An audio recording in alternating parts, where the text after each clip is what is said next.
1. Stratten was the daughter of Dutch immigrants but worked in the Dairy Queen where she was discovered to help her mother make ends meet. Dorothy Stratten was born Dorothy Ruth Hoogstraten in Vancouver, British Columbia, only 2 years before she was murdered, according to a 1980 Associated Press article written shortly after her death. Stratten was working at a Dairy Queen store in Vancouver, British Columbia. ABC News reports that Stratten worked in the Dairy Queen throughout high school to help her mother make ends meet. Her mom worked in a school cafeteria. Paul Leslie Snyder ordered a strawberry sundae supreme on that fateful day. He had stumbled upon a woman so beautiful he was certain she could make them both very rich. The Hoogstraten family has roots in the Netherlands. Her father, Simon Hoogstraten, left the family when Dorothy was 3. Nellie has 3 children, Dorothy, Louise, and a son, John Arthur Hoogstraten. See childhood photos of Dorothy here. The book picture shows The Life and Films of Peter Bogdanovich by Andrew Yule states that Dorothy was born in a Salvation Army hospital on February 28,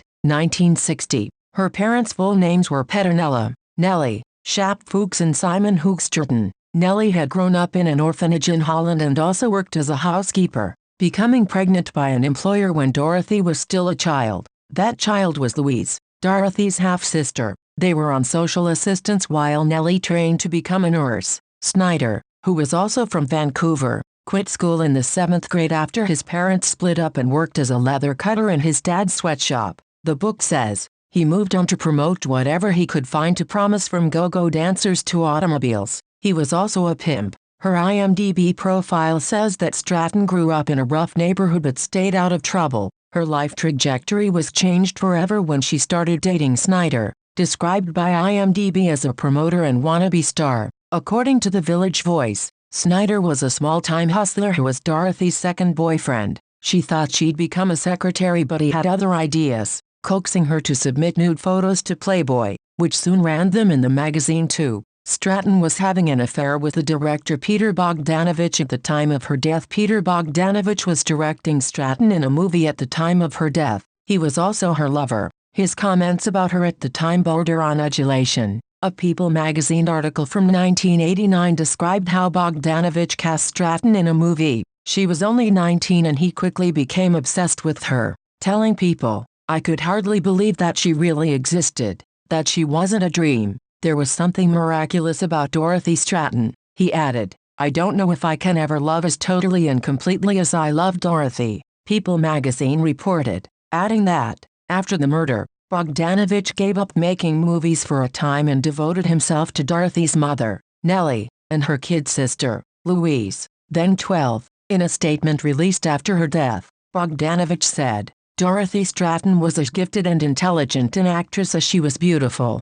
and she was very beautiful indeed, in every way imaginable, most particularly in her heart. She and I fell in love during our picture and had planned to be married as soon as her divorce was final. The loss to her mother and father, her sister and brother, to my children, to her friends and to me is larger than we can calculate." In 1985, when Dorothy's sister was only 16, her mother and sister filed a lawsuit against Hugh Hefner for claiming the sister, Louise, had been sexually involved with director Peter Bogdanovich after Stratten's death. The Chicago Tribune reported. The Tribune quoted Stratten's mother, Nellie Schaap, as saying, "All I ask is to leave my youngest girl alone, leave my family alone. Mr. Bogdanovich has been a friend to our family. He has not been sexually involved with me or my daughter Louise at any time." However, that wasn't the end of the story when it came to Peter Bogdanovich and Louise Hoogstraten. 3. Bogdanovich married Stratten's sister,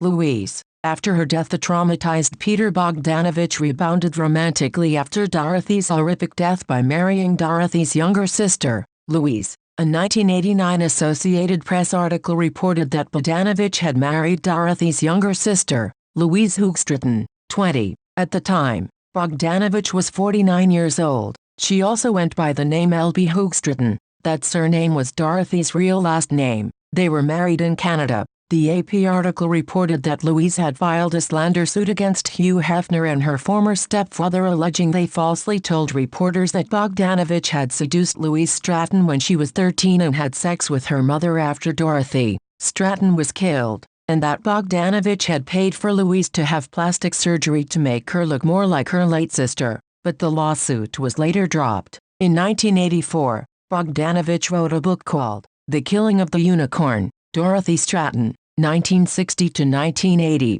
It can still be purchased on Amazon. According to Louise's IMDb profile, she is an actress and producer, known for City Island, 2009, Django Unchained, 2012, and It, Chapter 2, 2019. She is no longer with Bogdanovich. It was the third marriage for Bogdanovich. In 2001, he filed for divorce after 12 years of marriage to Louise. In 2016, Louise attended a screening of a Bogdanovich movie with the director. According to a book on Bogdanovich, Bogdanovich had an epitaph from Hemingway's A Farewell to Arms carved on Dorothy's headstone, if people bring so much courage to this world, the world has to kill them to break them, so of course it kills them. It kills the very good and the very gentle and the very brave impartially. If you are none of these, you can be sure it will kill you too, but there will be no special hurry. 4. Stratten's estranged husband murdered her after a botched meeting between the two. An Associated Press story from August 1980 reported that the coroner's report confirmed Stratten had died from a shotgun wound to the face. The naked bodies of Stratten and Snyder were discovered at their home in West Los Angeles, where he'd raped Stratten before murdering her. The coroner found that both Stratten and Snyder, who had married in 1979, died of gunshot wounds to the head. According to the book Picture Shows, The Life and Films of Peter Bogdanovich, the then Los Angeles County Chief Medical Examiner Thomas D. Noguchi later stated, Paul Snyder shot Dorothy in the head, then put the gun to his own head and pulled the trigger. The motive was apparently that he was despondent over the breakup of the marriage, Police Lieutenant Dan Cook said at the time to the Associated Press, which added that Stratten moved out of the home she shared with Snyder 2 months before. A friend and controversial private investigator for Snyder named Mark Goldstein had spoken with Snyder the day before and Stratten was with him. He told the AP, "All I can figure out is that it had to be an act of passion." However, there were signs of control because Goldstein also said that Snyder had retained him to investigate whether Stratten was in another relationship. Stratten's purse was lying in the middle of the living room floor with a note in Paul's handwriting explaining his financial distress. According to the Edmonton Journal, Dorothy's body was found crouched across the bottom corner of a low bed. Both knees were on the carpet and her right shoulder was drooping. The shotgun blast entered above her left eye. 5. Snyder was becoming angry and despondent before the murder-suicide. A 1980 article in the Edmonton Journal reported that Snyder expected but could not prove that Stratten was having an affair. Snyder had found poems and love letters from Bogdanovich to Stratten, according to the Journal, and wanted Goldstein, the private investigator, to do more research. Snyder was afraid he would never see her again and that he was losing control. The Journal reported he had called a photographer friend crying because he could not touch Dorothy or get near her. Dorothy had gone on a holiday to London with Bogdanovich. Knowing that Hugh Hefner was planning a Midsummer Night's Dream party at the Playboy Mansion,